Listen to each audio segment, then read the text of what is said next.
Okay, well, okay, let's talk about that for a minute, because I read a book a few years ago, and the book was called In God's Name, and I went through obviously the Catholic religion and the Church through the 70s, Yes. and certain things that went on, Pope John Paul I, McKinkis, Sidoni, I think, and there was a Vatican banker who was found hung underneath Whitefriars Bridge in London. Yes. And all the scandal that went along with that. And this is kind of, they don't do themselves any favours when things are kind of exposed like that, really, when it's supposed to be religious.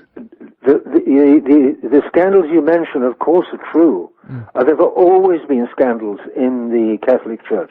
But what was the greatest scandal ever, the greatest sin ever, the greatest scandal ever by a high churchman? It was Judas Iscariot, one of the 12 apostles. And that happened right under our Lord's nose. And it's not as though our Lord didn't know. Of course he knew. He's God. He knows everything. He knew everything. He knows everything.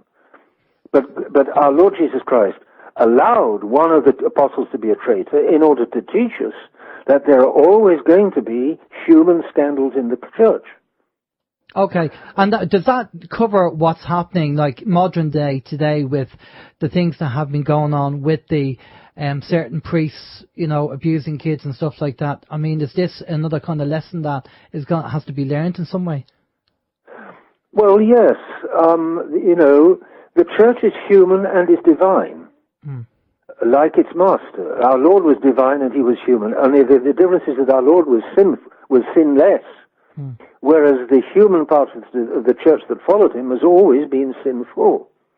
Because being a Catholic does not mean that you're absolutely and immediately and totally freed from sin. You're freed from past sins when you get baptized, but you're left with the weakness of fallen human nature, so that Catholics are always liable to commit sins.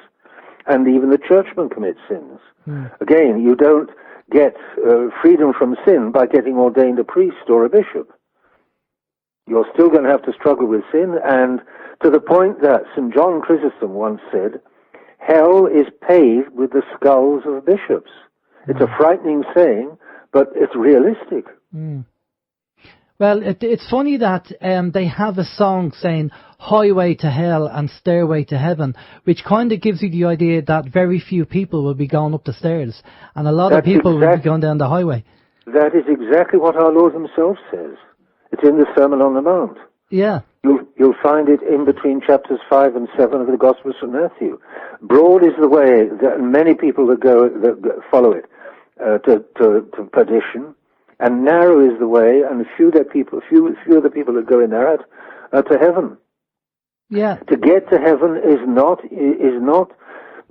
something that most men do, most men manage. Most men, unfortunately, this is what the church has always taught, this is what our Lord himself teaches, most men fall into hell. It takes an effort to get to heaven.